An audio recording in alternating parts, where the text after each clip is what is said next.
So, you want to go on the journey to Mordor and want to make some upgrades, but literally cannot fathom spending more than like $5 on it? Well, here's the deal, kiddos. I'm about to show you 5 dope cards under $1 that you can toss into this precon as upgrades. As per usual, this video is brought to you by the EDH Jank Center, your source for everything Commander and everything Jank. I am your host, Jordan. Now let's dive in. Today's commanders are Frodo, Adventurous Hobbit, and Sam, Loyal Attendant. Frodo reads white and a black legendary creature halfling scout. Partner with Sam, Loyal Attendant. It has Vigilance. Whenever Frodo, Adventurous Hobbit attacks, if you gained 3 or more life this turn, the ring tempts you. Then, if Frodo is your ring bearer and the ring has tempted you 2 or more times this game, draw a card, and it's a 1/3. Meanwhile, Sam, Loyal Attendant is 1 green-white legendary creature halfling peasant. Partner with Frodo, Adventurous Hobbit. When this creature enters the battlefield, target player may put Frodo into their hand from their library, then shuffle. At the beginning of combat on your turn, create a food token, which is an artifact with 2 taps. Sacrifice this artifact, you gain 3 life. And activated abilities of foods you control cost 1 less to activate, and it's a 2/4. So today we're dealing with partner commanders in Sam and Frodo, and we're also being introduced to the mechanic of the ring tempting us. You can pause this video and read this little blurb here to get to know it a bit better, but essentially when the ring tempts you and a creature is on your side of the field, you choose it to be your ring bearer and it gets this emblem. And every time the ring tempts you, you get another level added from this emblem. You can read more about the nitty-gritty with the article link that I've provided in the description below, but basically my upgrades don't focus on this, but rather the blatant artifact synergies around food tokens as well as life gain. Let's dig in. Pun intended. Our first card of the day is Ik-Tekik, Salvage Splicer. I know some people say Ich-Tekik, but I hate that. Absolutely hate that. So it's Ik-Tekik. Salvage Splicer, 4 and a green, legendary creature, human artificer from Commander Legends. When Ik-Tekik, Salvage Splicer enters the battlefield, create a 3/3 colorless golem artifact creature token. Whenever an artifact is put into a graveyard from the battlefield, put a +1/+1 counter on Ik-Tekik and a +1/+1 counter on each golem you control, and it has partner. We don't care about that. And it's a 1/1. So this is a no-brainer to me. We're going to be buffing up our golems and Ik-Tekik so much since Sam reduces the sacrifice costs of all of our food tokens,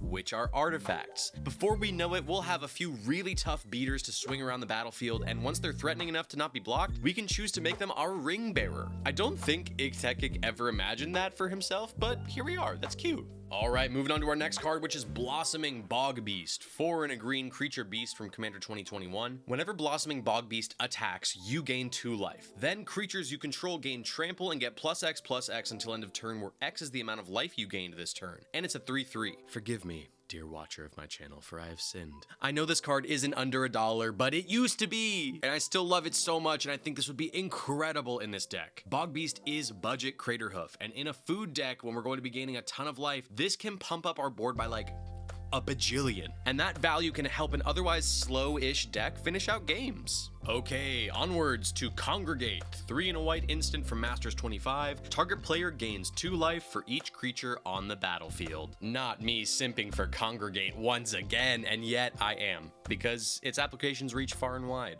Gaining 2 life for each creature on the board is insanely good. It'll easily help us trigger Frodo, and it'll get us a good deal closer to activating Bilbo's insane ability. I'm honestly thinking about running Bilbo because that seems like so much fun. But I digress.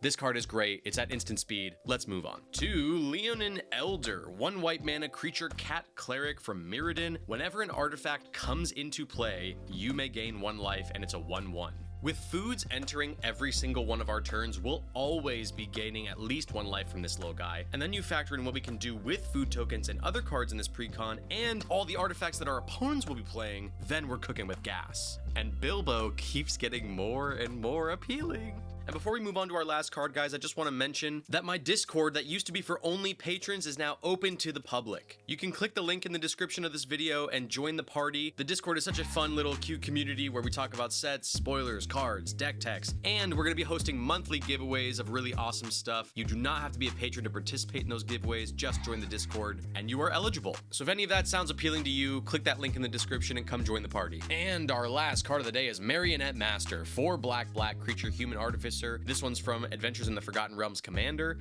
It has Fabricate 3. When this creature enters the battlefield, put 3 +1/+1 counters on it, or create 3 1/1 colorless servo artifact creature tokens. Whenever an artifact you control is put into a graveyard from the battlefield, a target opponent loses life equal to Marionette Master's power, and it's a 1/3. This is a pretty simple tech here, guys, and feels like an obvious choice and is another great way to close out our games. Whenever we sacrifice our foods, we'll be draining opponents of their life and bringing ourselves closer to a win. And just like that, guys, we're at the end of yet another video. Thank you so much for watching. I hope it helped you. If you enjoyed this content, make sure you give it a like, subscribe to the channel, and comment down below what cards you would put in a Frodo and Sam deck. Did I miss anything? I'm always down there in the comments interacting with you guys, so come on down and have a chat with me. And join the Discord if that appeals to you. The link is in the description. Alright guys, that's it for me. I will see you on the next video.